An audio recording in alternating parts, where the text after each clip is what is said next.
ETV ప్రేక్షకులకి నమస్కారం. Triplex intelligence of శుభమస్తు కార్యక్రమానికి స్వాగతం. ఈనాడు శుభమస్తు కార్యక్రమంలోని గ్రహఫల మంచంలో గ్రహాల యొక్క స్థితిగతులు, వాటి యొక్క శుభాశుభ ఫలితాల గురించి పరిశీలిద్దాం.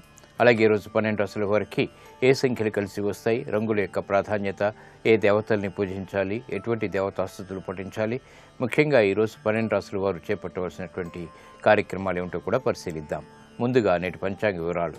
శ్రీ జైనామ సంవత్సరం ఫాల్గుణ మాసం, ఉత్తరాయణం, శిశిర ఋతువు. ఈరోజు పాల్గొన శుద్ధ సప్తమి అన్ని శుభకార్యాలకి పనిచేస్తుంది. వివాహం, గృహారంభం, గృహప్రవేశం, అక్షరాభ్యాసం ఇత్యాది శుభకార్యాలకి చాలా శ్రేయస్కరమైనటువంటి రోజు. ఇక వారం సోమవారం లేదా బుధవారం. ఈరోజు చేసేటువంటి విష్ణు సహస్రనామ పారాయణ, అలాగే తులసి దళాలతో కూడినటువంటి పూజలు ఉత్తమ ఫలితాలను కలిగిస్తుంది. బుధుడు ద్వారా ఏర్పడేటువంటి రుగ్మతల్ని పోగొడుతుంది. ముఖ్యంగా బుధ అంతర్దిశ, బుధ మహాదశ నడుస్తున్నటువంటి వారు ప్రతికూలంగా ఉన్నప్పుడు ఈ ప్రక్రియ ద్వారా ఉపశమనం పొందవచ్చు. ఈరోజు నక్షత్రం కృత్తికా నక్షత్రం. ఈ కృత్తికా నక్షత్రంలో ఈరోజు పుట్టేటువంటి వారికి ఏ పాదంలో పుట్టినప్పటికీ కూడా సామాన్య దోషం, సామాన్య శాంతి తప్పనిసరి. అలాగే ఈరోజు కృత్తికా నక్షత్రంలో పుట్టేటువంటి వారికి రవి యొక్క మహాదశతో ప్రారంభమవుతుంది. ప్రస్తుతం రవి యొక్క స్థితి శత్రుక్షేత్ర స్థితి, కుంభక్షేత్ర స్థితి.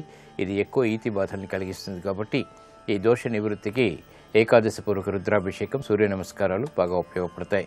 ఇక ఈరోజు గ్రహాల యొక్క స్థితిగతులను కనుక పరిశీలించినట్టయితే బృహస్పతి యొక్క ఉచ్చస్థితి, శుక్రుడు యొక్క ఉచ్చస్థితి, కుజకేతువుల యొక్క స్థితి మీనక్షేత్ర స్థితి, రవి యొక్క స్థితి కుంభక్షేత్ర స్థితి, బుధుడు యొక్క స్థితి మకర క్షేత్ర స్థితి, శని యొక్క స్థితి శత్రుక్షేత్ర స్థితి, వృశ్చిక క్షేత్ర స్థితి, రాహువు యొక్క స్థితి కన్యాక్షేత్ర స్థితి ఈరోజు ఉన్నటువంటి గ్రహస్థితి. ఇక ఈరోజు 12 రాశుల వారికి ఏర్పడేటువంటి శుభాశుభ ఫలితాలు పరిశీలిద్దాం. ముందుగా మేషరాశి. ఈరోజు మేషరాశి వారిని పరిశీలించినట్టయితే వ్యవహారాల్లో చుక్కెదురు పరిస్థితుల్ని అధిగమించలేకపోతారు. ఆర్థిక సమస్యలు జటిలమవుతాయి. శ్రమ అధికంగా ఉంటుంది. చేపట్టేటువంటి కార్యక్రమాల్లో విముఖత ప్రారంభమవుతుంది. గృహ సంబంధిత కార్యక్రమాలు సామాన్యం. విదేశీ సంబంధిత లావాదేవీల విషయంలో జాగ్రత్తలు వహించాలి. ఆరోగ్యపరంగా ప్రతికూలత కొనసాగుతుంది. ఖర్చులు పెరుగుతాయి. ఈరోజు మీ అదృష్ట సంఖ్య 5.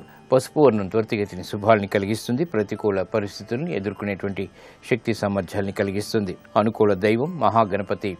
ఈరోజు ఈ రాశి వారు మహాగణపతిని దర్శించి భక్తి శ్రద్ధలతో పూజాది కార్యక్రమాలు నిర్వహించడం ద్వారా ప్రతికూల పరిస్థితుల్ని ఎదుర్కొనేటువంటి శక్తి సామర్థ్యాలు పెంపొందింప చేసుకోగలుగుతారు. విద్యా ప్రయత్నాలు మాత్రం ఈరోజు మీకు లాభిస్తాయి. ఈరోజు వృషభ రాశి వారిని పరిశీలించినట్టయితే మానసిక వైషమ్యాలు తొలగిపోతాయి. చేపట్టేటువంటి కార్యక్రమాలపై పట్టు బిగించగలుగుతారు. లాభదాయకమైనటువంటి కార్యక్రమ నిర్వహణ వ్యాపార రీత్యా కొనసాగుతుంది. వృత్తి, వ్యాపార, ఉద్యోగ సంబంధిత కార్యక్రమాల్లో సంకోచాలు వీడిపోతాయి. వృత్తిలో అభివృద్ధికి చేపట్టేటువంటి కార్యక్రమాలు కలిసి వస్తాయి. ఉద్యోగ ప్రయత్నాలు ఫలిస్తాయి. అభివృద్ధికి చేపట్టేటువంటి కార్యక్రమాల్లో ప్రోత్సాహం లభిస్తుంది. ఆరోగ్యంలో మంచి మార్పులు చేకూరుతాయి. ఆర్థిక వ్యవహారాల్లో మొదట ప్రతికూలత, తర్వాత అనుకూలత కొనసాగుతాయి.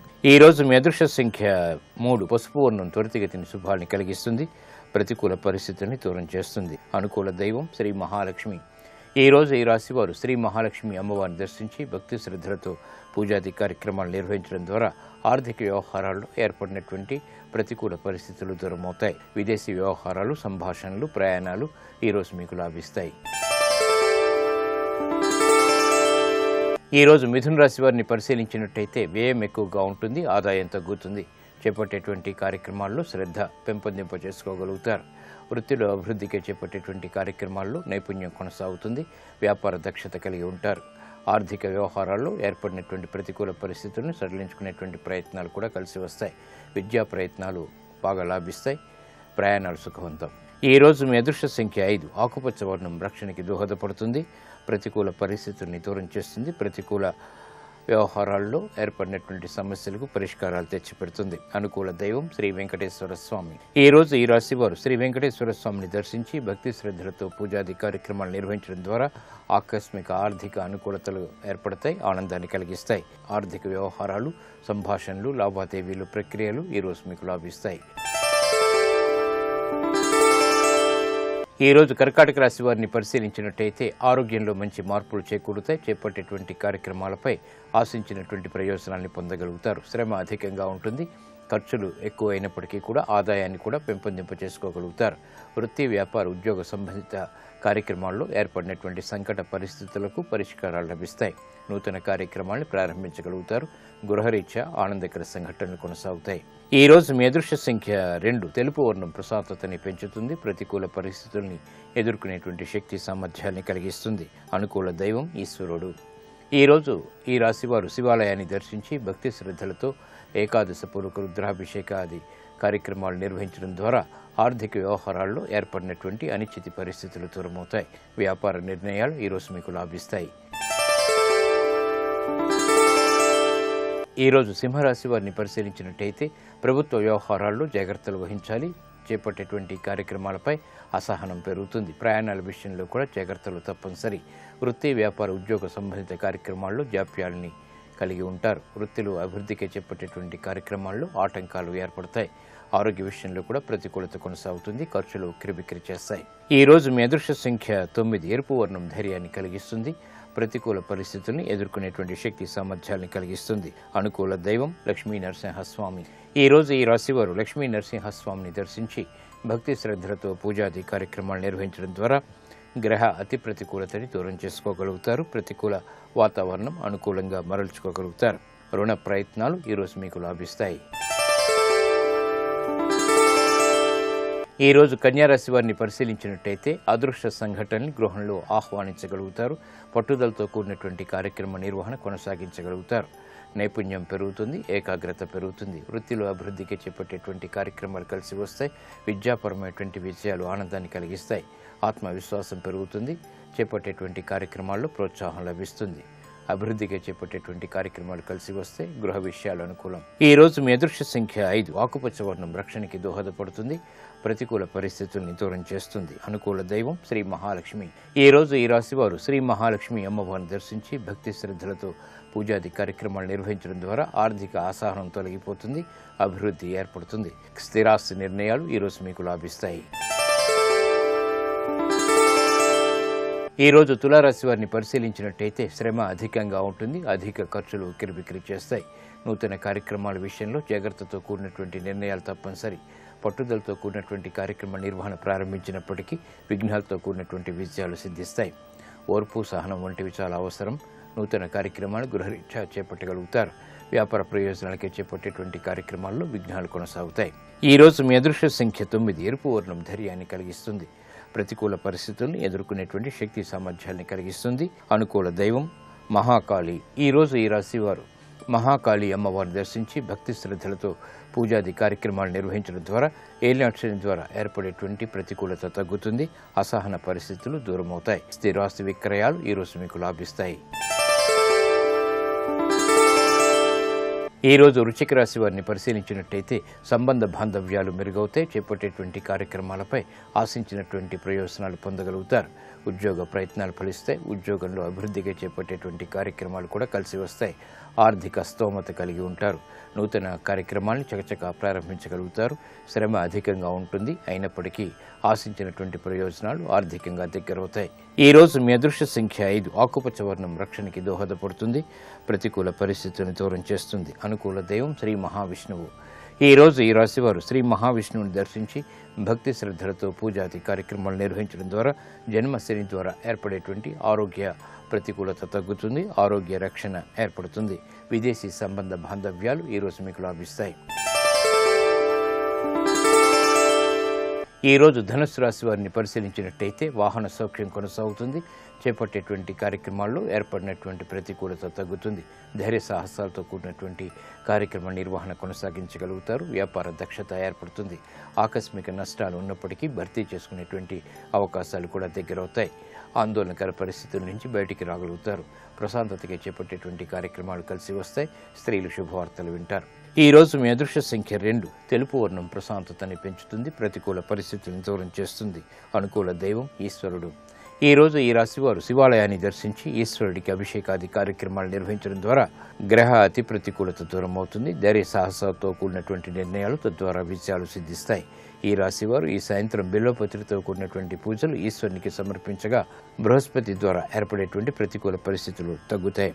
రుణ ప్రయత్నాలు ఈరోజు మీకు అనుకూలిస్తాయి. ఈ రోజు మకర రాశి వారిని పరిశీలించినట్టయితే అలంకరణకి ప్రాధాన్యతనిస్తారు. సంబంధ బాంధవ్యాలు మెరుగవుతాయి. వ్యయం ఎక్కువగా ఉంటుంది. ఆదాయాన్ని కూడా పెంపొందింప చేసుకోగలుగుతారు. వృత్తిలో అభివృద్ధికి చేపట్టేటువంటి కార్యక్రమాల్లో సత్సంకల్పాలు ప్రారంభమవుతాయి. అభివృద్ధికి చేపట్టేటువంటి కార్యక్రమాల్లో ప్రోత్సాహం ఉంటుంది. వ్యాపార ప్రయోజనాన్ని సాధించగలుగుతారు. విద్యా విజయాలు దగ్గరవుతాయి. గృహ సంహిత కార్యక్రమాల్లో ఆశించినటువంటి ప్రయోజనాలు దక్కుతాయి. ఆరోగ్యం పదిలం. ఈ రోజు మీ అదృష్ట సంఖ్య 9. ఎరుపు వర్ణం ధైర్యాన్ని కలిగిస్తుంది. అనుకూల దైవం ఆంజనేయ స్వామి. ఈ రోజు ఈ రాశి వారు ఆంజనేయ స్వామిని దర్శించి భక్తి శ్రద్ధలతో పూజాది కార్యక్రమాలు నిర్వహించినట్టయితే వ్యవహారాల్లో సంబంధ బాంధవ్యాలు మెరుగవుతాయి. ఆర్థిక సహాయ సహకారాలు లభిస్తాయి. నూతన కార్యాలు కార్యక్రమాలు ఈరోజు మీకు లాభిస్తాయి. ఈ రోజు కుంభరాశి వారిని పరిశీలించినట్టయితే గృహ విషయాల్లో అనుకూలత ఏర్పడుతుంది. వాహన వ్యవహారాల్లో ఏర్పడినటువంటి సమస్యలకు పరిష్కారాలు పొందగలుగుతారు. ప్రయాణాల విషయంలో జాగ్రత్తలు వహించాలి. సంభాషణల విషయంలో కూడా జాగ్రత్తలు తప్పనిసరి. స్థిరాస్తి విషయాల్లో ఏర్పడినటువంటి అనిశ్చితి తొలగించుకోగలుగుతారు. వ్యాపార వ్యవహారాల్లో ఏర్పడినటువంటి ప్రతికూలత సడలించుకునేటువంటి అవకాశాలు కూడా దగ్గరవుతాయి. ఆనందకర సంఘటనలు గృహంలో మాత్రం చేకూరుతాయి. ఈ రోజు మీ అదృష్ట సంఖ్య 5. ఆకుపచ్చ వర్ణం రక్షణకి దోహదపడుతుంది. ప్రతికూల పరిస్థితుల్ని దూరం చేస్తుంది. అనుకూల దైవం సుబ్రహ్మణ్య స్వామి. ఈ రోజు ఈ రాశి వారు సుబ్రహ్మణ్య స్వామిని దర్శించి భక్తి శ్రద్ధలతో పూజాది కార్యక్రమాలు నిర్వహించడం ద్వారా ఆర్థిక వ్యవహారాల్లో ఏర్పడినటువంటి గందరగోళ పరిస్థితులు మటుమాయమవుతాయి. కోర్టు సంబంధించిన వ్యవహారాలు ప్రక్రియలు సంభాషణలు ఈరోజు మీకు అనుకూలిస్తాయి. ఈ రోజు మీనరాశి వారిని పరిశీలించినట్టయితే ఆనందకర సంఘటనలు గృహంలో చోటు చేసుకుంటే ఆశించినటువంటి ఫలితాలు వ్యాపారపరంగా పొందగలుగుతారు. ఆర్థిక అసహనం తగ్గుతుంది. వ్యాపార ప్రయోజనాన్ని కాపాడుకోగలుగుతారు. మిత్రుల ద్వారా లబ్ధి చేకూరుతుంది. ఆలోచన సంపత్తి పెంపొందింప చేసుకోగలుగుతారు. విద్యాపరమైనటువంటి వ్యవహారాల్లో అనుకూలత కొనసాగుతుంది. వ్యాపార దక్షతకే చేపట్టేటువంటి కార్యక్రమాలు కలిసి వస్తాయి. నూతన సంబంధ బాంధవ్యాల ద్వారా ఆశించినటువంటి ఆర్థిక సహాయ సహకారాలు పొందగలుగుతారు. విదేశీ వ్యవహారాల్లో అనుకూలత కొనసాగుతుంది. మిత్రుల ద్వారా లబ్ధి చేకూరుతుంది. ఆరోగ్యం క్షేమం. ఈ రోజు మీ అదృష్ట సంఖ్య 2. తెలుపు వర్ణం ప్రశాంతతని పెంచుతుంది. ప్రతికూల పరిస్థితుల్ని ఎదుర్కొనేటువంటి శక్తి సామర్థ్యాల్ని కలిగిస్తుంది. అనుకూల దైవం ఈశ్వరుడు. ఈ రోజు ఈ రాశి వారు శివాలయాన్ని దర్శించి ఈశ్వరుడికి అభిషేకాది కార్యక్రమాలు నిర్వహించడం ద్వారా వృత్తి వ్యాపార ఉద్యోగ సంబంధిత కార్యక్రమాల్లో ప్రతికూల పరిస్థితుల్ని ధైర్యంతో ఎదుర్కోగలుగుతారు. విజయాలు సాధించగలుగుతారు. ఆర్థిక లావాదేవీలు సంభాషణలు ఈరోజు మీకు లాభిస్తాయి. ఇప్పుడు ఆరోగ్యం ఆయుర్వేద మంచంలో అనారోగ్య సమస్యలకు ఆయుర్వేద పరిష్కార మార్గాలు తెలుసుకుంటారు. నమస్కారం. ఈనాటి శుభమస్తు కార్యక్రమంలో ఆరోగ్యం ఆయుర్వేదం శీర్షికన మూత్రపిండాలలో రాళ్ల సమస్యను తగ్గించుకోవడానికి ఆయుర్వేదంలో ఉండే పరిష్కార మార్గాల గురించి తెలుసుకుందాం. మామూలుగా ఏంటంటే ఈ మూత్రపిండాలలో రాళ్ళు ఏర్పడడం అనేటువంటిది చాలా మందిలో ఉంటుంది.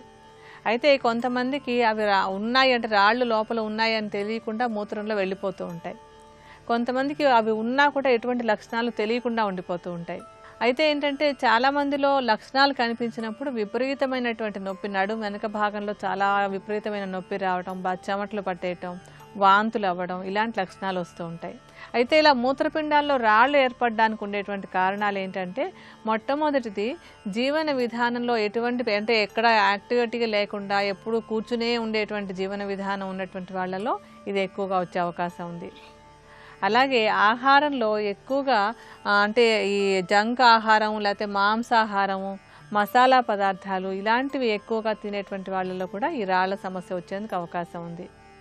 విపరీతంగా కాఫీలు టీలు ఎప్పుడు పడితే అప్పుడు తాగేటువంటి వాళ్ళలో కూడా ఈ కిడ్నీలో రాళ్ల సమస్య వచ్చే అవకాశం ఉంటుంది. అలాగే అతి జాగ్రత్తగా ఈ కాల్షియం మాత్రలు ఎక్కువగా వాడుతూ ఉండడం, అలాగే విటమిన్ డి మాత్రలు విపరీతంగా వాడుతూ ఉండడం, ఇలాంటి అలవాటు ఉన్నా కూడా మూత్రపిండాల్లో రాళ్ళు వచ్చేందుకు అవకాశం ఉంటుంది. ఈ సమస్య ఉన్నప్పుడు దీన్ని తగ్గించుకోవడానికి ఆయుర్వేదంలో ఉండేటువంటి కొన్ని మూలికలు బాగా ఉపయోగపడతాయి. అందులో ఏంటంటే మొట్టమొదట మనం చెప్పుకోవాల్సినటువంటిది వరుణ చెక్క.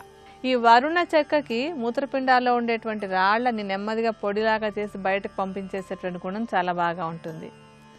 ఈ వరుణతో తయారైనటువంటి ఎన్నో ఔషధాలు కూడా మనకు బజార్లో దొరుకుతూ ఉంటాయి. ఇది ప్రయోగాల్లో కూడా దీనికి ఉన్నటువంటి మంచి మంచి గుణాలు మరోసారి నిరూపితమయ్యాయి. ఈ వరుణ చెక్కను శుభ్రం చేసుకుని దాన్ని మెత్తటి చూర్ణంలాగా చేసేసుకుని ఒక 50 గ్రాముల పరిమాణంలో తీసుకోండి. తర్వాత కావాల్సినటువంటి మూలిక గోక్షుర. ఈ గోక్షురని తెలుగులో పల్లేరు అంటారు. ఈ పల్లేరు కూడా మూత్రపిండాల్లో ఉండేటువంటి రాళ్లని నెమ్మదిగా పొడిలాగా చేసి బయటకు పంపించేసేటువంటి గుణం బాగా ఉంటుంది. పల్లేరుకాయలు ఎండబెట్టుకుని వాటిని కూడా చూర్ణంలాగా చేసుకుని వీటిని కూడా 50 గ్రాముల పరిమాణంలోనే తీసుకోండి. ఇంకా ఈ ఔషధంలో మనం ఆఖరిగా వేసుకోవాల్సినటువంటిది ఉలవలు. సంస్కృతంలో కుళత్థం అంటాము, తెలుగులో ఉలవలు అని చెప్తాము. ఈ ఉలవలకు కూడా మూత్రపిండాల్లో ఉండేటువంటి రాళ్ళని తగ్గించేటువంటి గుణం బాగుంటుంది. ఆ ఉలవల్ని కూడా మెత్తటి పిండిలాగా చేసేసుకుని ఇందాక మనం తీసుకున్నటువంటి వరుణ చెక్క, గోక్షుర వాటితోటి ఇది కూడా సమానంగా 50 గ్రాముల పరిమాణంలో కలుపుకోవాలి. ఈ మూడింటి మిశ్రమాన్ని ఒక సీసాలో పోసి ఉంచుకోండి. ఇదేంటంటే మూత్రపిండాల్లో రాళ్ల సమస్య ఉన్నటువంటి వాళ్ళు ఈ మిశ్రమంలోంచి ఒక చెంచాడు పరిమాణంలో ఉదయం ఒకసారి సాయంత్రం ఒకసారి తీసుకుని ఆ చెంచా చూర్ణానికి ఒక 60 మిల్లీలీటర్ల నీటిని కలిపి బాగా మరగనివ్వాలి. అంటే సగం నీరు ఎగిరిపోయేంత వరకు మరగనిచ్చి ఆ మిగిలినటువంటి 30 మిల్లీలీటర్ల కషాయాన్ని వడపోసుకుని గోరువెచ్చగా ఉండగానే పొద్దున్న సాయంత్రం 2 పూట్ల కనుక నిత్యం తీసుకుంటూ ఉంటే నెమ్మదిగా ఈ మూత్రపిండాల్లో ఉండేటువంటి రాళ్ల నుంచి పరిష్కారం దొరుకుతుంది. మూత్రపిండాలలో రాళ్ల సమస్యను తగ్గించుకోవడానికి మరొక ఆయుర్వేద పరిష్కార మార్గం గురించి కూడా ఈ కార్యక్రమంలోనే తర్వాత తెలుసుకుందాం.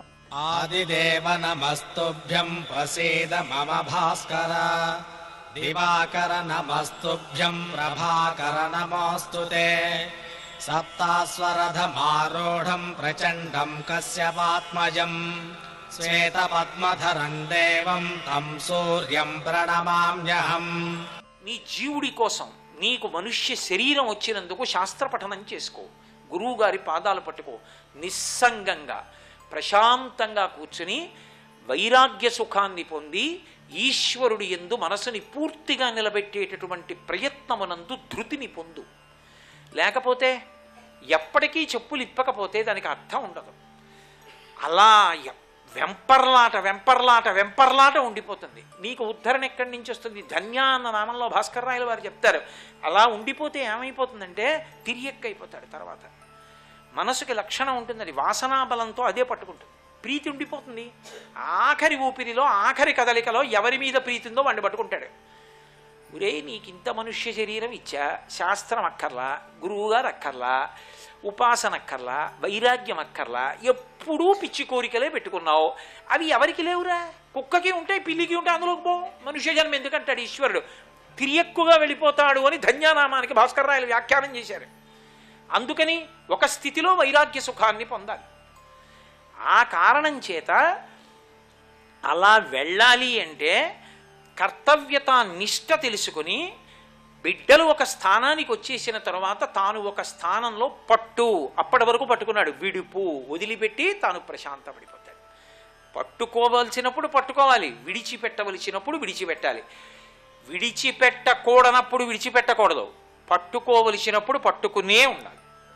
తెలిసిందా? అందుకని పట్టు విడుపు తెలిసి ఉండాలంది శాస్త్రం. అది తెలియకుండా పట్టుకోవలసినప్పుడు విడవకూడదు, విడవలసినప్పుడు పట్టుకోకూడదు. ఈ పరిణతి ఎందుకు వస్తుందన్నారు? గురువాక్య శ్రవణము చేత, శాస్త్ర పఠనము చేత. దానికే శ్రద్ధ అని పేరు. శ్రద్ధ అన్న మాటకు అర్థం ఏంటంటే శాస్త్రస్య గురువాక్యస్య సత్యబుద్ధ్యావధారణ సా శ్రద్ధ కదితా సిద్ధి యయా వస్తూపలభ్యతే. శంకర భాష్యం.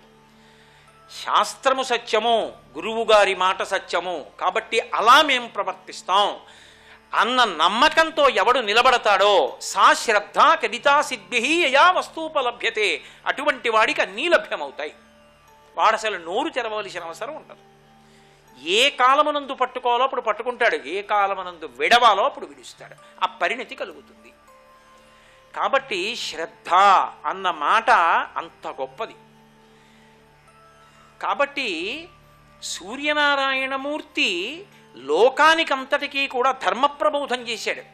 కాబట్టి ఇది చెప్పడం తామరాకు మీద నీటి బొట్టు, అలా ఉండడం నేర్చుకో. ఈ రెండిటి చేత పద్మము మనకి సంకేతిస్తూ ఉంటుంది, ఇలా బ్రతకడం నేర్చుకోరా అని చెప్తూ ఉంటుంది. ఛాయ ఉష పద్మిని సమేత. కాబట్టి ఆయన పొందినటువంటి సంతానం. ఇందులో మళ్ళీ ఒక విచిత్రం. ఏమిటా విచిత్రం అంటే యమునకి ఒక లక్షణం ఉంటుంది. యమున ముందుకు వెడుతుంది తప్ప వెనక్కి రాదు. గంగ మాత్రం ముందుకు వెళ్ళి వెనక్కి వెడుతుంది.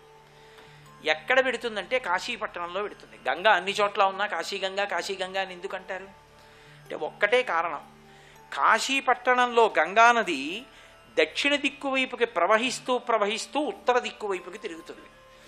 అనేక కోట్ల కోట్ల కోట్ల జన్మలలో ఏ ఉపాధి ఎత్తండి, ఏ ఉపాధిలో ఉండండి, ఆ ఉపాధికి పుట్టుక మరణము ఉంటాయా ఉండవా? ఉండి తీరుతాయి. కాబట్టి ఏ సమయంలో జరుగుతుంది పుట్టుకంటే ఎవరూ చెప్పలేరు. ఏ సమయంలో మళ్ళీ శరీరం వదిలిపెట్టేస్తావు తెలియదు.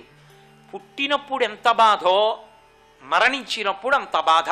నిజానికి ఈ రెండే బాధలు, మధ్యలోవి నువ్వు అనుకుంటున్న బాధలు. అసలు బాధలు ఆ రెండే. దీన్ని వదలడం కష్టం, దీంట్లోకి వచ్చి బయటికి రావడం కష్టం. ఈ రెండే నరకాలు. కాబట్టే ఈ శరీరములోకి ప్రవేశించినటువంటి జీవుడు ఈ శరీరాన్ని విడిచిపెట్టేసేటప్పుడు ఎప్పుడు ఎక్కడ ఎన్ని జన్మలలో ఏ సమయాల్లో వదిలాడో. అందుకే అలయక సొలయక వేసట నొలయక కరి మకరితోట నుద్దండత రాత్రులు సంధ్యలు సలిపెంపేరొక్క 1000 సంవత్సరములన్నారు పోతన గారు. మొసలితో ఏనుగు పోరాటం రాత్రుళ్ళు చేసింది, పగళ్ళు చేసింది, సంధ్యలు చేసింది. ఇన్ని కోట్ల జన్మలలో ఎన్ని మాటలు శరీరం విడిచిపెట్టినప్పుడు రాత్రి పోరాటం చేసి వదిలేవో, పగలు పోరాటం చేసి వదిలేవో, సంధ్యాకాలంలో వదిలేవో, ఎన్ని మాటలు వదిలేశాము. శరీరాన్ని విడిచిపెట్టి శరీరాన్ని పొందుతూనే ఉన్నావు. కానీ అలా కాకుండా ఏ ధర్మాన్ని పట్టుకొని మెల్లిగా విడివడడం రావాలో. లోకంలో ధర్మము ధర్మము ధర్మము అని ఎందుకంటారో తెలుసా అండి? ధర్మం ఏం చేస్తుందంటే కట్లు విప్పుతుంది.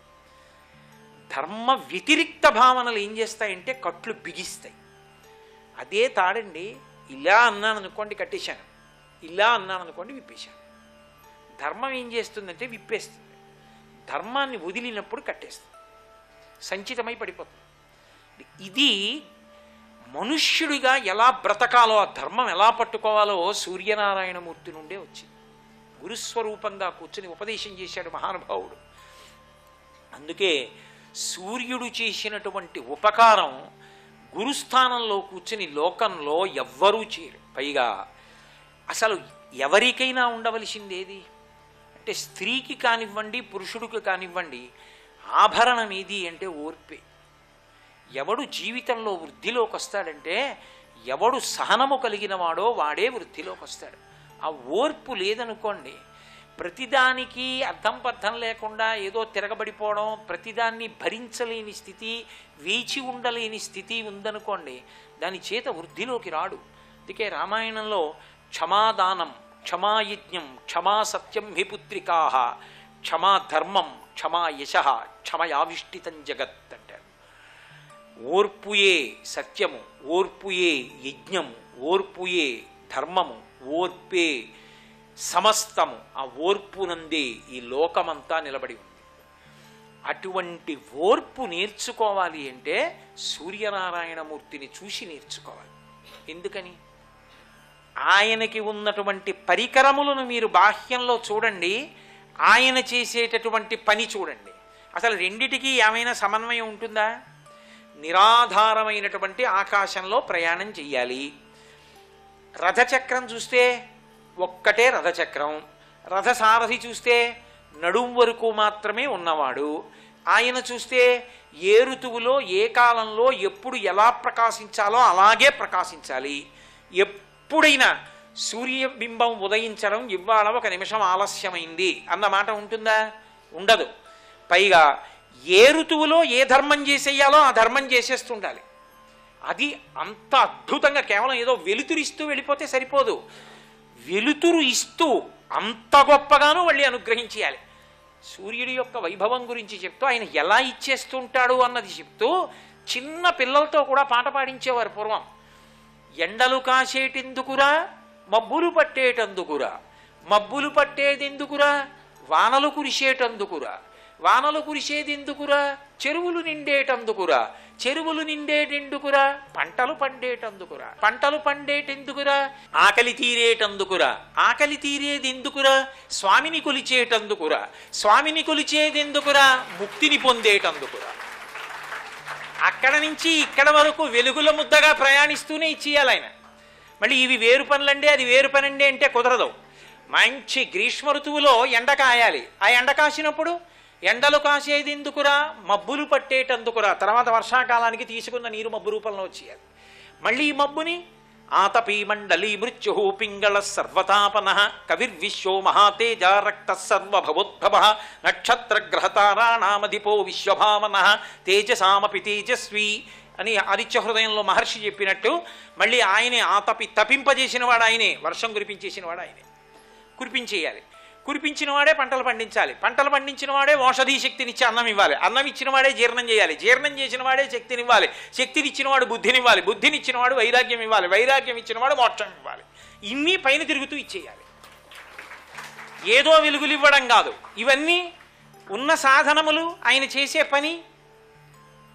చదువుకోరా అంటే నాకు వేరే గది ఉండాలండి అన్నాడు అనుకోండి, ఓసారి సూర్యబింబం చూపించి చెప్పాలి. ఆయనకి ఏమున్నాయిరా, ఆయన ఏం చేస్తున్నాడు, మీకు ఎందుకు రా ఇవన్నీ అని చెప్పగలగాలి. ఆయన్ని చూసి నేర్చుకోవాలి. క్రమశిక్షణ ఖచ్చితంగా. ఏమిటో టైం మేనేజ్మెంట్ అంటే విదేశాల పుస్తకాలన్నీ చెప్తా ఉంటారు. సూర్యుడి కన్నా టైం మేనేజ్మెంట్ ఉన్నవాడు ఉన్నాడేంటే? అసలు ఆయన్ని బట్టే కదా సమస్తం వచ్చింది లోకంలో. ఒక్క క్షణం ఆగడే, ఒక్క క్షణం ఆలస్యం చేయడే.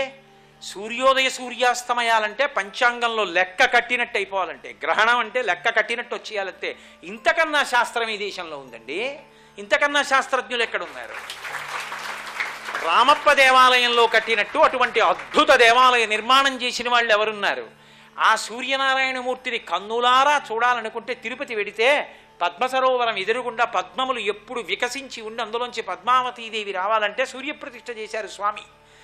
2 చేతులలో కమలాలు పట్టుకుని నిలబడి ఉంటాడు. ఎంత అందంగా ఉంటాడో. గుడి చిన్నది కానీ మూర్తి నిలబడి ఉంటే నిజంగా అబ్బా స్వామి, మా కన్నులతో చూడలేని స్వామి ఈ రూపంతో దిగొచ్చావా అని కన్నులతో జుర్రేసుకోవాలనిపిస్తుంది. చూపుల శ్రీపతి రూపము నాపోవక త్రావి త్రావి హర్షోద్ధతయై వాపుచ్చి మందమధురాలాపంబుల పొగడనదితి లక్ష్మీనాథుని అంటారు పోతన గారు భాగవతంలో. అలా ఆయన రూపాన్ని జుర్రుకోవాలనిపిస్తుంది. ఇదొక్కటి సరిపోతుందా? ఆయనకి ఒక గమ్మత్తుంది. అసలు ఆయన మళ్ళీ మీరు ఏ ఈశ్వర స్వరూపం పేరు చెప్పండి, ఆయనకి కన్ను ఆయనే. విష్ణువు అన్నాను అనుకోండి, క్షీరోధన్వత్ ప్రదేశే శుచిమణి విలసత్సైకతే మౌక్తికానాం మాలాక్లుప్తాసనస్థ స్ఫటికమణిదిభైర్మౌక్తికైర్మండితాంగ శుభ్రైరభ్రైరతభ్రైరుపరి విరచితైర్ముక్త పీయూషవర్షై ఆనందీన పునీయాత్ తరినలిన గదాశంఖపాణిర్ముకుంద భూ పాదౌ యస్య నాభిః వియదసుర నిలశ్చంద్ర సూర్యౌ చ నేత్రే. సూర్యచంద్రులిద్దరూ విష్ణువు యొక్క నేత్రములు. శ్రీ ఉమామహేశ్వర పరబ్రహ్మార్పణమస్తు. స్వస్తి. సూర్యబింబాన్ని ఎక్కడ చెప్పినా భగవంతుని యొక్క కన్నుగా చెప్తారు. కాబట్టి ఈశ్వరుడు యొక్క కంటి వంక చూద్దామనిపించింది అనుకోండి, సూర్యబింబం వంక చూడాలి. సూర్యబింబాన్ని చూస్తే ఈశ్వర నేత్రాన్ని చూసినట్టు.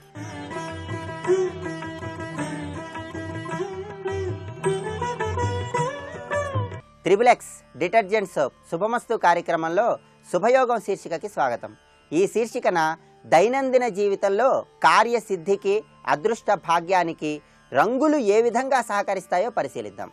మఖా నక్షత్రాన్ని కేతుగ్రహం పరిపాలిస్తుంది. అందువల్ల మఖా నక్షత్రంలో జన్మించిన వారెవరైనా సరే చిత్రవర్ణం అంటే 2-3 రంగులు కలిసి ఉన్నటువంటి వస్త్రాలను ధరించినట్లయితే కేతువు యొక్క అనుగ్రహం ద్వారా చక్కటి సత్ఫలితాలను సిద్ధింపజేసుకోవచ్చు. అదేవిధంగా మఖా నక్షత్రంలో జన్మించిన వారెవరైనా సరే వివాహ సిద్ధిని పొందటానికి స్త్రీ పురుషులు నలుపు రంగు వస్త్రాలను ధారణ చేయాలి. అలాగే మఖా నక్షత్ర సంజాతకులు ఎవరైనా సరే వివాహమైన వారు దాంపత్య జీవితంలో సంభవించే విభేదాభిప్రాయాలను తొలగింపజేసుకోవటానికి, అన్యోన్య దాంపత్యానికి నాంది వాక్యం పలకటానికి లేత గులాబీ రంగు వస్త్రాలను ధరించినట్లయితే చక్కటి సత్ఫలితాలను సిద్ధింపజేసుకోవచ్చు. అలాగే మఖా నక్షత్ర సంజాతకులు ముఖ్యమైనటువంటి కార్యాలలో విజయం సాధించటానికి, మానసిక ప్రశాంతతను పెంపొందింపజేసుకోవటానికి వెండి లాంటి తెల్లటి రంగులో ఉన్నటువంటి వస్త్రాలను ధారణ చేసినట్లయితే చక్కటి ప్రయోజనాన్ని పొందవచ్చు. అలాగే మఖా నక్షత్ర సంజాతకులు ఎవరైనా సరే ముఖ్యమైనటువంటి ఆర్థిక లావాదేవీలు నిర్వహిస్తున్న తరుణంలో, ధనానికి సంబంధించిన కీలకమైన నిర్ణయాలు తీసుకుంటున్నటువంటి తరుణంలో ముదురు ఆకుపచ్చ రంగులో ఉన్నటువంటి వస్త్రాలను ధారణ చేసినట్లయితే ఆ నిర్ణయాల ద్వారా చక్కటి అనుకూల ఫలితాలను పొందటానికి ఆస్కారం ఎంతగానో ఉంది. అలాగే మఖా నక్షత్ర సంజాతకులు వాహనాలు కొనుగోలు చేస్తున్న తరుణంలో తెలుపు రంగులో ఉన్నటువంటి వాహనాలను కొనుగోలు చేసినట్లయితే ఆ వాహనాల ద్వారా చక్కటి లాభాన్ని పొందవచ్చు. అదేవిధంగా మఖా నక్షత్ర సంజాతకులు ఎవరైనా సరే ముఖ్యమైన కార్యనిమిత్తమై బయటికి వెళుతున్నటువంటి తరుణంలో తెలుపు రంగులో కానీ లేదా తేనె రంగులో కానీ ఉన్నటువంటి పాదరక్షలను ధరించి బయటికి వెళ్ళినట్లయితే దాని ద్వారా కార్యసిద్ధిని పొందటానికి అవకాశం ఎక్కువగా ఉంది. మఖా నక్షత్ర సంజాతకులు ఎవరైనా సరే పనిచేసే చోట కార్యాలయంలో ఆకుపచ్చ రంగులో ఉన్నటువంటి వస్త్రాన్ని దగ్గరగా ఉంచుకున్నట్లయితే దాని ద్వారా సర్వ కార్యాలలో జయాన్ని పొందటానికి, లాభాలను పెంపొందింపజేసుకోవటానికి, లక్ష్మీ కటాక్ష సిద్ధికి ఆస్కారం ఎంతగానో ఉంది. పూర్వ ఫల్గుని నక్షత్రంలో అంటే పుబ్బా నక్షత్రంలో పుట్టిన వాళ్ళు ఎవరైనా సరే పుబ్బా నక్షత్రాన్ని శుక్రగ్రహం పరిపాలిస్తుంది కాబట్టి వెండి లాంటి తెల్లటి రంగు వస్త్రాలను ధారణ చేసినట్లయితే అనుకూల ఫలితాలను పొందవచ్చు. పుబ్బా నక్షత్రంలో జన్మించిన వాళ్ళు ఎవరైనా సరే స్త్రీ పురుషులు వివాహ సిద్ధి కోసం పసుపు రంగులో ఉన్నటువంటి వస్త్రాలను ధారణ చేయాలి. అదేవిధంగా ముదురు నీలం రంగులో ఉన్నటువంటి వస్త్రాలను ధారణ చేసి పెళ్లి చూపులకు వెళ్ళినట్లయితే కూడా వివాహ సిద్ధి సులభంగా పొందటానికి అవకాశం ఎక్కువగా ఉంది. పుబ్బా నక్షత్రంలో జన్మించిన వాళ్ళు ఎవరైనా దాంపత్య జీవితంలో విభేదాభిప్రాయాలు ఎక్కువగా ఉన్న తరుణంలో దంపతుల మధ్య అన్యోన్య వాతావరణాన్ని పెంపొందింపజేసుకోవటానికి, మానసిక ప్రశాంతతకు ఎరుపు రంగు వస్త్రాలను ధారణ చేసినట్లయితే చక్కటి సత్ఫలితాలను పొందవచ్చు.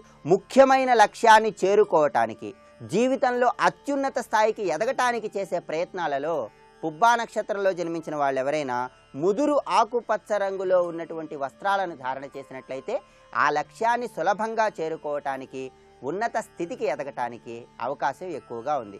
అలాగే పుబ్బా నక్షత్రంలో జన్మించిన వారు వాహనాలను కొనుగోలు చేస్తున్న తరుణంలో లేత ఎరుపు రంగులో కానీ నారింజ రంగులో కానీ ఉన్న వాహనాలను కొనుగోలు చేసినట్లయితే వాహనాల ద్వారా చక్కటి శుభ ఫలితాలను పొందవచ్చు. అదేవిధంగా పుబ్బా నక్షత్రంలో జన్మించిన వాళ్ళు ముఖ్యమైన కార్యనిమిత్తమై బయటికి వెళుతున్నటువంటి తరుణంలో ఎరుపు రంగులో కానీ లేదా పసుపు రంగులో కానీ ఉన్న పాదరక్షలను ధరించి వెళ్ళినట్లయితే కార్యసిద్ధిని పొందటానికి అవకాశం ఎక్కువగా ఉంది.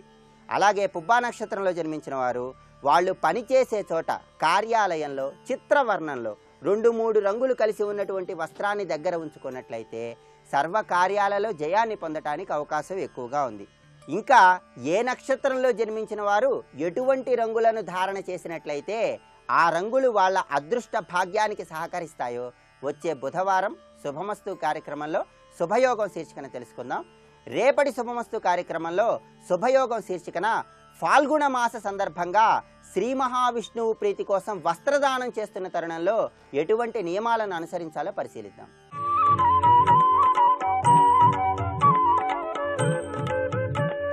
ఈటీవీ ప్రేక్షకుల నమస్కారం. ట్రిపుల్-ఎక్స్ డిటర్జెంట్ సోప్ శుభమస్తు కార్యక్రమంలో నక్షత్ర యోగము అదృష్ట సిద్ధి ఈ అంశంలో పూర్వాషాఢ నక్షత్రం 3వ పాదంలో జన్మించడం ద్వారాగా సహజంగా లక్ష్మీ కటాక్షం వస్తుంది. దశానాథుడు శుక్రుడు, ఇక్కడ 3వ పాదానికి అధిపతి కూడా శుక్రుడు. ఇది తులారాశికి సంబంధించినటువంటి పాదం.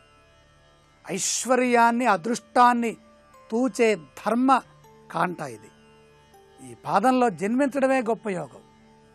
స్త్రీలు జన్మిస్తే వాళ్ళు ఎక్కడుంటే అక్కడ ఐశ్వర్యము సిరి సంపదలు అక్కడ నిండుగా ఉంటాయి. పురుషులు ఎక్కడైతే జన్మిస్తారో పూర్వాషాఢ నక్షత్రంలో జన్మించినటువంటి పురుషులలో 3వ పాదంలో ఉన్నటువంటి వారికి సహజ సిద్ధంగా భాగ్యం వస్తుంది. వీళ్ళు జన్మించడం ద్వారా తల్లిదండ్రులకు అదృష్టం పడుతుంది. కారణం దృష్టమాత్రోపకారీ చ భాగ్యవాంశ్చ జనప్రియ. దృష్టమాత్రోపకారీ చ, దృష్టమాత్ర ఉపకారీ చ, సూచనంత మాత్రము చేతనే ఉపకారం చేసే లక్షణం వీరిలో ఉంటుంది. ఈ 3వ పాదానికి ఉన్న గొప్పతనం అది. వారి దృష్టి పడితే చాలు, వారి కటాక్ష వీక్షణములు 3వ పాదంలో పూర్వాషాఢలో జన్మించిన వారు ఒక్కసారి మనం చూస్తే ఉపకారీచ, మనకు ఉపకారం జరుగుతుంది. వాళ్ళు ఉపకారం చేస్తారు. భాగ్యవాంశ్చ జనప్రియ, భాగ్యవాన్ సహజ సిద్ధమైనటువంటి భాగ్యం ఉంటుంది. అంటే వికృతమైన భాగ్యాలు ఉండవు. అందరికీ యావగింపునిచ్చే భాగ్యం ఉండదు. చక్కగా ఆనందించే విధంగా వాళ్ళ సౌభాగ్యం ఉంటుంది. జనప్రియ, నలుగురు చేత పొగడబడుతూ ఉంటారు. నలుగురికి 10 మందికి ఇష్టమైన పనులు చేస్తారు, ఇష్టలుగా ఉంటారు. పూర్వాషాఢో భవో నూనం సకలార్థ విచక్షణ, ఎక్కడా దోషం లేదు, కించత్ లోపం కూడా లేనటువంటి పాదం ఇది. మహాలక్ష్మి అంశ సమగ్రంగా సంపూర్ణంగా ఉన్నటువంటి కారణం ఈ పాదము, మూడవ పాదము తులారాశిలో ఉంటే ఈ పూర్వాషాఢ నక్షత్రం ధనుస్సు రాశిలో ఉంది. ధనుస్సు నుంచి తులారాశి ఏకాదశ స్థానం అవుతుంది, అదృష్ట స్థానము, లాభస్థానము. పరమేశ్వరుడికి ఇష్టమైన స్థానాల్లో లాభస్థానం మొదటి స్థానంలో. అలాంటి లాభస్థానంలో పూర్వాషాఢ నక్షత్రం మూడో పాదంలో ఉండటం ద్వారా ఈ మూడో పాదంలో జన్మించిన వారందరికీ సహజ సిద్ధమైన అదృష్టం పడుతుంది. అయితే వీరు ఎప్పుడూ కంటి వెంట తడి పెట్టరాదు, బాధపడకూడదు, ఐశ్వర్యం వెళ్ళిపోతుంటుంది. ఈ ఒక్క సూచనను గుర్తుపెట్టుకొని ప్రతి అంశాన్ని సాకారాత్మకంగా తీసుకుంటూ అనుకూలంగా మార్చుకుంటూ శుభకోణంలో శుభదృష్టితో ముందుకు నడవటమే కాకుండా శుక్రవారాన్ని అదృష్టవారంగా భావించి మంచి పనులు చేయటానికి శుక్రవారం వచ్చేట్టుగా చూచుకుంటూ శుక్రవారము పూర్ణిమ, శుక్రవారము పంచమి, శుక్రవారము దశమి, శుక్రవారము ఏకాదశి, ఇవి చాలా అమ్మవారికి ఇష్టమైన తిథులు.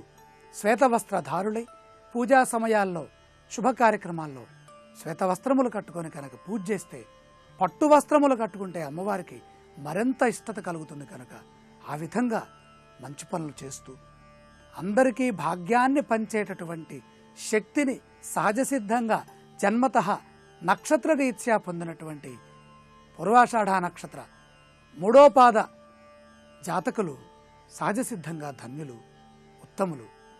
రేపటి శుభమస్తు కార్యక్రమంలో పూర్వాషాఢ నక్షత్రం నాలుగో పాదంలో జన్మించిన వారి అదృష్ట యోగాలని పరిశీలన చేద్దాం. ఇప్పుడు ఆరోగ్యము యోగా అనే శీర్షికన అనారోగ్య సమస్యల నివారణకై ఉపకరించే కొన్ని యోగాసనాలని పరిశీలన చేద్దాం.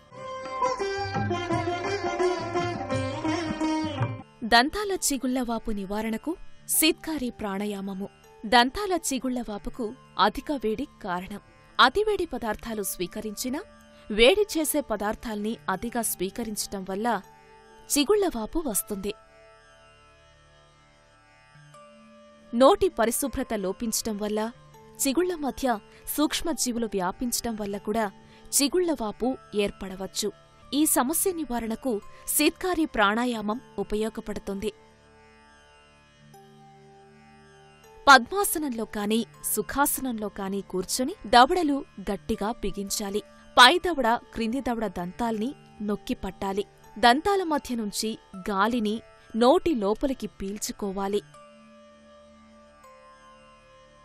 ఈ ప్రాణాయామము సాధన వల్ల చిగుళ్లకు రక్త ప్రసరణ సవ్యంగా కొనసాగి చిగుళ్లవాపు తగ్గుతుంది.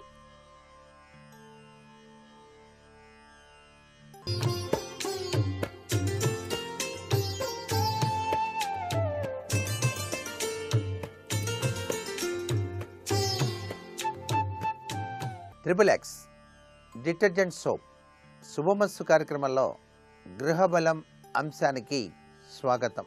కోటి విద్యలు కూటి కొరకే అని సామెత ఉంది కదా.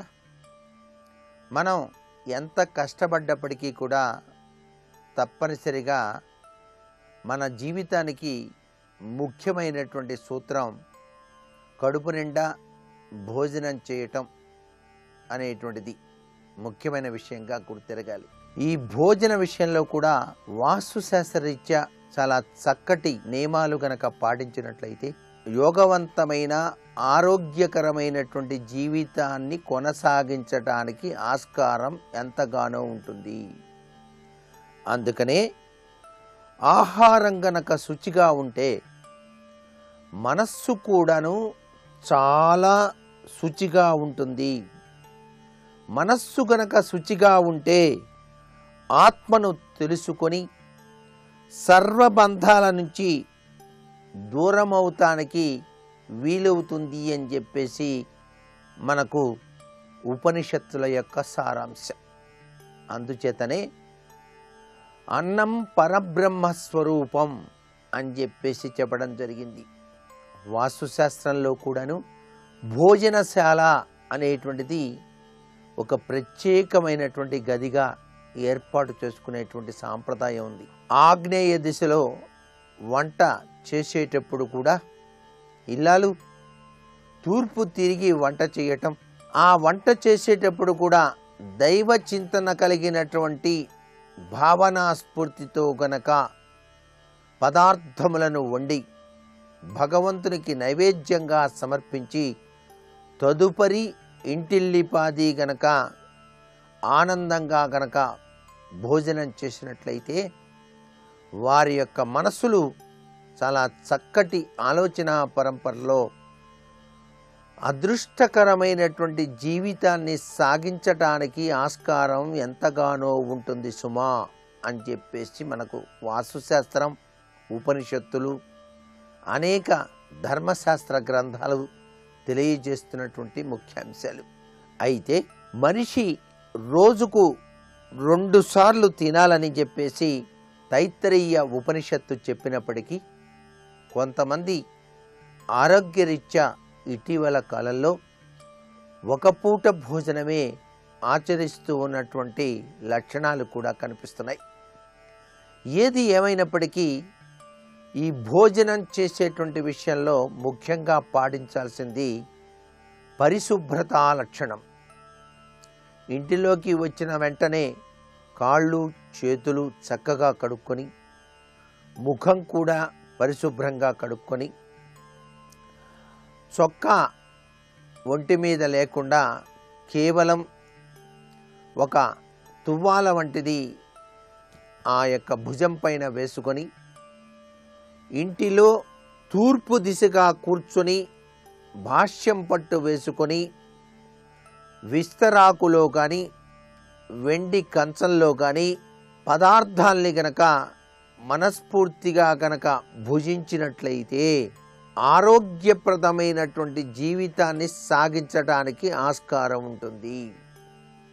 ఇటీవల కాలంలో నాగరికత లక్షణాలు పెరిగిపోయినటువంటి ఈ యొక్క కారణాల మూలకంగా మీ ఇంట్లో డైనింగ్ టేబుల్ వద్ద కుర్చీలో కూర్చునేటువంటి సాంప్రదాయం ఎక్కువగా కనిపిస్తోంది. కుర్చీల్లో కూర్చొని భోజనం చేసేటువంటి వారు కూడాను తమ కాళ్ళు పరిశుభ్రంగా ఉంచుకోవటం, చేతుల్ని పరిశుభ్రంగా కడుక్కొని పరమాత్మను తలచి భోజనం చేయటం మరువద్దు. పరమాత్మ ఇచ్చినటువంటి ఈ పదార్థం మనకి మానసిక ఉల్లాసాన్ని, మనస్సు చక్కగా ఉండటానికి సహకరించాలి అనేటువంటి తత్వచింతన. శనిగ్రహం పట్టి పీడిస్తున్నటువంటి వాళ్ళు ఒక ముద్దను ప్రత్యేకంగా తీసి అది గనక కాకికి గనక వేసేటువంటి అలవాటు గనక చేసుకున్నట్లయితే శనిగ్రహ దోష పీడన నివృత్తి కోసం కూడా మనం చేసేటువంటి ఈ విధి విధానం సహకరిస్తుంది అనేటువంటి విషయం తప్పనిసరిగా గ్రహించాలి. చాలామంది నెయ్యి వేసుకోవటం కొవ్వు ఎక్కువైతుంది అనేటువంటి ఉద్దేశంతో ఇటీవల నేతిని మానేసినటువంటి పరిస్థితులు ఉన్నప్పటికీ ఒక చుక్కైనా సరే నేతిని అభికరించి తర్వాత పదార్థములన్నీ కూడాను ఆ యొక్క విస్తరాకులో కానీ మీరు తినేటువంటి కంచంలో కానీ చక్కగా వేసుకొని శాంతితో కోపం లేకుండా తూర్పు తిరిగి కానీ పడమర తిరిగి కానీ దక్షిణం తిరిగి కానీ భోజనం చేయవచ్చు అని చెప్పేసి శాస్త్రం. అయితే ఏ దిశలో తిరిగి భోజనం చేస్తే ఎటువంటి సత్ఫలితాలు కలుగుతాయి అనేటువంటి ప్రభావం కూడా మనకు ఉపనిషత్తులు, వాస్తుశాస్త్రాలు తెలియజేశాయి. ఉత్తరముఖంగా కూర్చొని మాత్రం భోజనం చేయటం అంత సబబైనటువంటి విషయం కాదని, దక్షిణము, పడమర, తూర్పు దిశల్లోనే కూర్చొని భోజనం చేయవచ్చని, అన్నిటికన్నా కూడాను తూర్పు దిశలో భోజనం చేయటం సర్వే సర్వత్రా శుభదాయకమని చెప్పేసి మనకు శాస్త్రాల్లో చెప్పారు. వారి వారి యొక్క వైభవాన్ని బట్టి బంగారం, వెండి, కంచు, తామరాకు, మోదుగాకు, అరటి ఆకు మొదలైన వాటిల్లోనే భోజనాలు ఆచరించవచ్చు అని చెప్పేసి కూడా శాస్త్రం తెలియజేస్తోంది. వాస్తుశాస్త్రరీత్యా తూర్పు చాలా విశిష్టవంతమైన ప్రభావాన్ని కలిగిస్తుంది కాబట్టి తూర్పు తిరిగి భోజనం చేసి శాంతియుతమైనటువంటి ఆరోగ్యప్రదమైనటువంటి జీవితాన్ని పొందటానికి ఈ భోజన విషయం ప్రముఖ పాత్ర వహిస్తోంది వాస్తుశాస్త్రరీత్యా అనేటువంటి విషయాన్ని గుర్తెరగాలి. మరికొన్ని ముఖ్య విషయాలు రేపటి శుభమస్తు కార్యక్రమంలో తెలుసుకుందాం. ఇప్పుడు ఆరోగ్యం యోగా అనే శీర్షికన అనారోగ్య నివారణకు ఉపకరించే కొన్ని యోగాసనాలు ఏమిటో చూద్దాం. చిగుళ్లవాపు సమస్య నివారణకు త్రికోణ ఏకపాద ఉత్తానాసనం కూడా ఉపయోగపడుతుంది. నిల్చుని మెల్లిగా ముందుకు వంగాలి. కుడికాలు కుడిపక్కకు, ఎడమకాలు ఎడమపక్కకు చాపాలి. ఓ కాలును మెల్లిగా పైకి ఎత్తాలి. ఆ తర్వాత మరో కాలితో ఈ ఆసనాన్ని పునరావృతం చేయాలి.